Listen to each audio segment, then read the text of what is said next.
Assalamualaikum warahmatullahi wabarakatuh. Hi, my name is Shafa and Damayanti. My student's number is 22232220078, and I'm from class C. So in this video, I would like to retelling the witness history about the assassination of King Faisal. The title will appear here, but I will disclaimering at first that the information that I use in this video is from the BBC podcast witness history and from the Google. And also this video will be divided into three parts. The first part is before became a king, the second part is after became a king, and then the last part is the assassination itself. Let's get started. The first part, before became a king, but first I would like to introduce who is King Faisal. So King Faisal has a full name. His full name is Faisal ibn Al-Aziz Al Saud. He was born in Riyadh on April 14th, 1906, and he is a third son of King Al-Aziz, which is the founder of modern Saudi Arabia. Before he became a king, he was a crown prince in 1953 until 1964, and he was also a prime minister. He actually has two periods when he became a prime minister. The first period is started in 1954 until 1960s, and then the second period starts in 1962 until 1975. And before became a king, he was very active fighting with his father campaign to unite the Arab Peninsula, which led into a kingdom named Kingdom of Saudi Arabia. And then we move on to the second part. The second part is after became a king. After became a king, actually King Faisal was appointed as a king on November 2nd, 1964. And when he became a king, he was known as a man who has loyalty for his country and known as assertiveness abroad and his bravery. His job mostly to modernize the Arab nation, which is at that time it was a backward country.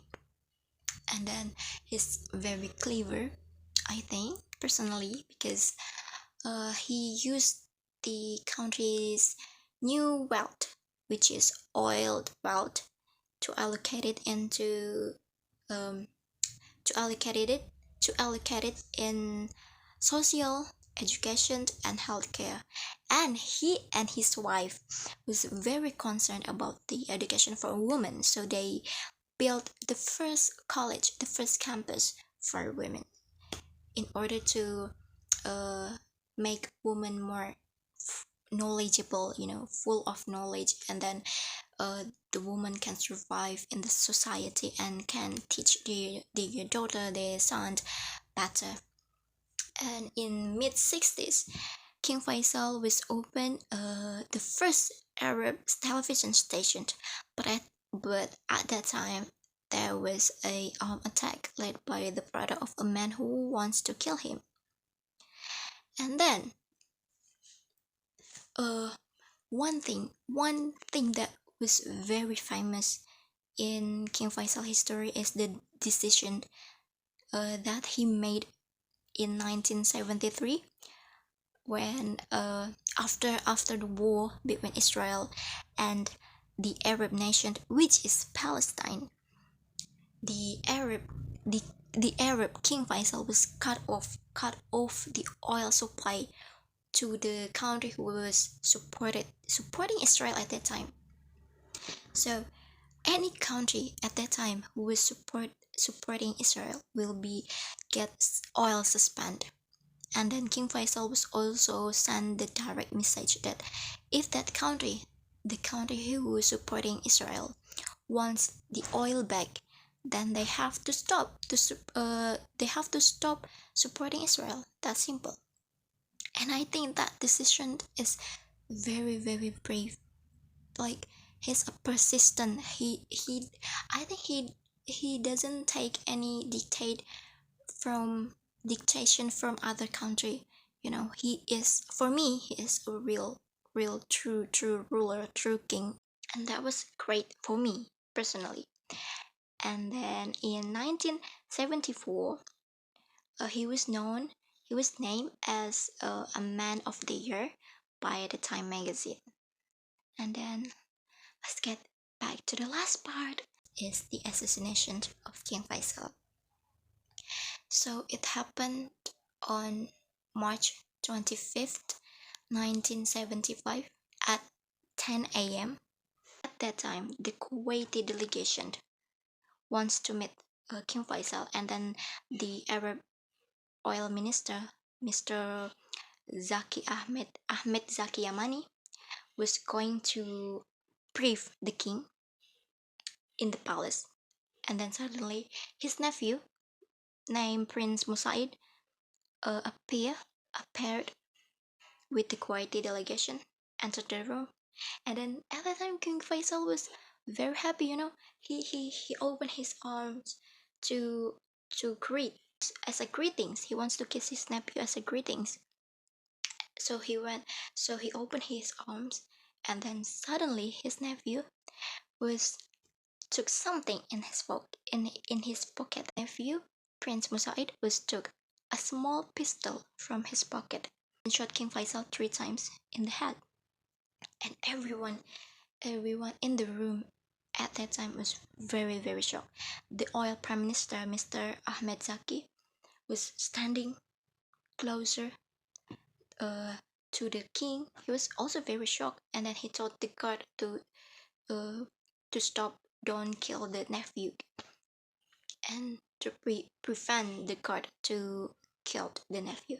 And then the king was taken to the hospital, but unfortunately he was dead. He was died. And then at that time, Riyadh, Saudi Arabia, was very silent.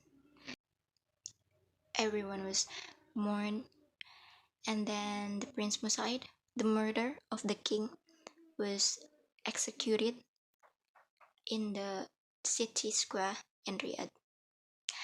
And this history, actually, this history was told in 2017 by the daughter of the oil minister of Saudi Arabia, named Dr. Mai Yamani, the daughter of Mr. Ahmed Yamani. She told to the BBC journalist about his father witnesses history, and I think this was a very sad history. And then the reason, also the reason of this, the motive of this murder is still unclear until now. But there are many speculation. One of them is that the Prince Musaid wants to avenge for his brother, that named Prince Khalid, who died in the clash with the security forces in 1966. And Prince Musaid also was said to be mentally disturbed by the hospital, by the doctor. That's all from me. Thank you very much. Wassalamualaikum warahmatullahi wabarakatuh.